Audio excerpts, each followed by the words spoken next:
Assalamualaikum warahmatullahi wabarakatuh. Kembali lagi bersama saya dengan Al Arif. Pada video kali ini saya akan melanjutkan poin-poin hikmah daripada diciptakannya iblis atau syaitan menurut Imam Ibn Al-Qayyim Al-Jauziyah. Yang pada sebelumnya kita sudah membahas poin nomor 1 sampai poin nomor 5. Dan insyaallah pada video kali ini kita akan membahas dari poin yang ke-6 sampai poin yang ke-10. Perlu kita ketahui bahwa segala sesuatu itu punya hikmah tersendiri. Maka jangan pernah mencaci, sekalipun dia baik, sekalipun dia itu buruk. Maka di satu sisi pasti ada nilai-nilai positifnya, nilai-nilai kebaikannya. Tergantung dengan bagaimana kita melihatnya, bagaimana kita memikirkan sesuatu yang ada di depan kita, apa yang terjadi, apa yang baik dan apa yang buruk tersebut. Yang baik sekalipun kalau kita lihat dari sisi yang salah, maka dia itu akan terlihat tidak baik. Yang tidak baik ataupun yang buruk, kalau kita lihat dari sisi yang benar, maka kita akan melihat itu adalah salah satu yang baik. Maka begitu juga dengan penciptaan iblis, dia itu punya nilai-nilai hikmah ataupun nilai-nilai kebaikan yang perlu untuk kita ketahui bersama. Nah, sekarang kita akan memasuki poin yang ke-6. Yaitu dengan diciptakan yang berlawanan, maka akan semakin terlihat jelas mana yang baik dan mana yang buruk. Dengan adanya yang putih, maka kita akan tahu yang hitam, yang merah. Sesuatu yang berlawanan itu akan menciptakan sesuatu penjelasan yang lebih jelas. Dan kalau tidak ada sesuatu yang berlawanan, mungkin itu akan hampa. Sama seperti bawah di atas. Itu kenapa ada di bawah, kenapa ada di atas? Ya, karena berlawanan. Yang di atas sama yang di bawah itu berlawanan. Begitu juga dengan kaya dengan yang miskin. Kenapa ada kaya dan miskin? Maka itu terjadi karena berlawanan. Yang kaya dan miskin itu pada hakikatnya berlawanan. Kenapa saya katakan begitu? Karena memang yang kaya itu kan dia itu serba bisa semuanya, sedangkan yang miskin itu serba tidak bisa. Nah, ini sesuatu yang berlawanan. Begitu juga dengan yang baik dan buruk. Kita mengetahui yang baik karena ada yang buruk, dan kita mengetahui yang buruk karena ada yang baik. Nah, salah satu penciptaan Allah Subhanahu wa taala yang buruk yaitu iblis. Maka ini semakin jelas bagi kita bahwa ada yang baik. Nah, ini salah satu hikmah poin yang ke-6. Kemudian poin yang ke-7 adalah sebagai ujian untuk menambah kesyukuran.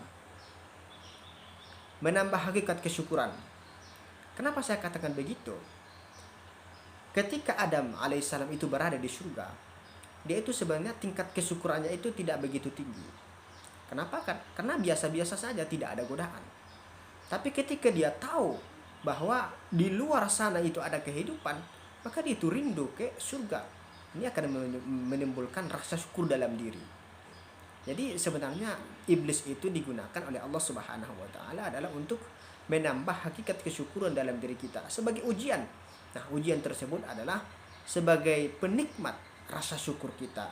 Coba kalau seandainya tidak ada ujian diberikan Allah Subhanahu wa taala, mungkin atau kita tidak merasakan pahit, tidak merasakan ini dan itu, kita tidak merasakan dunia, mungkin surga itu tidak nikmat. Kenapa? Karena tidak ada nilai yang berlawanan dari sana.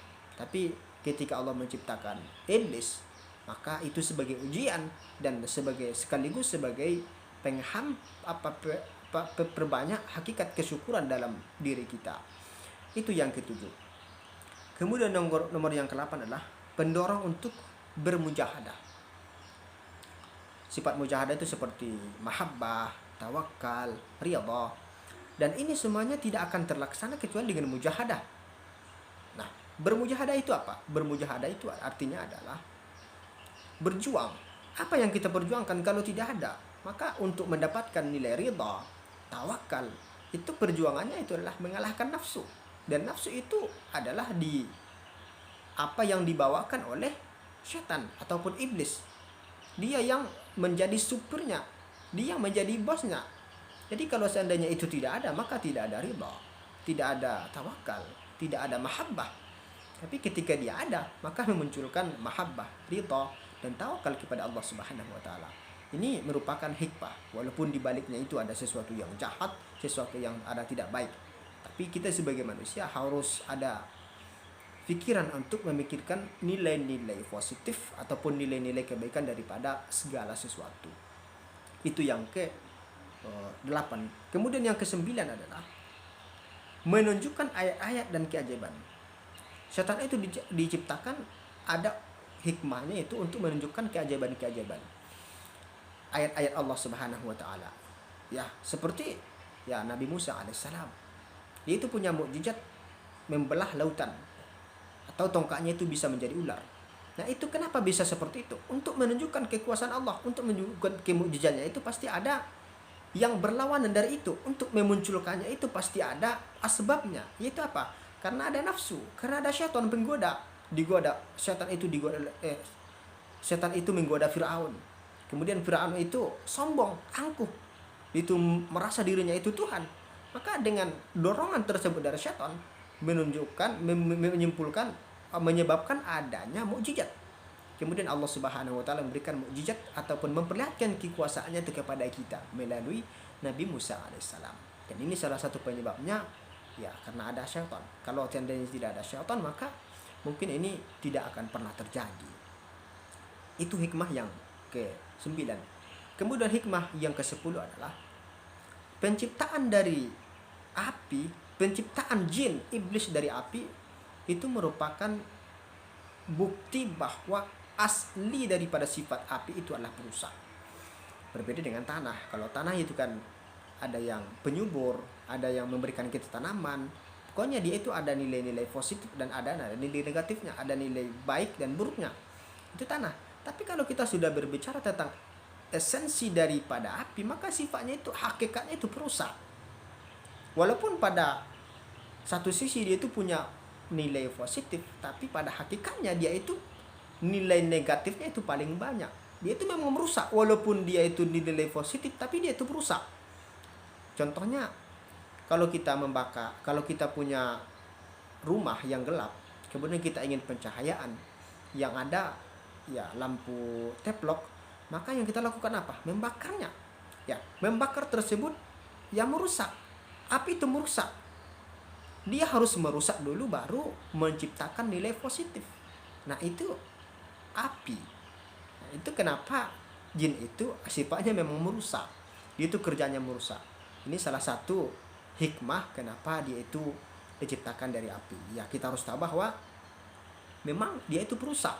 Maka jangan heran kalau ada iblis, kalau syaitan itu kerjanya terus merusak. Karena memang dia diciptakan dari sesuatu yang sifat aslinya itu memang perusak.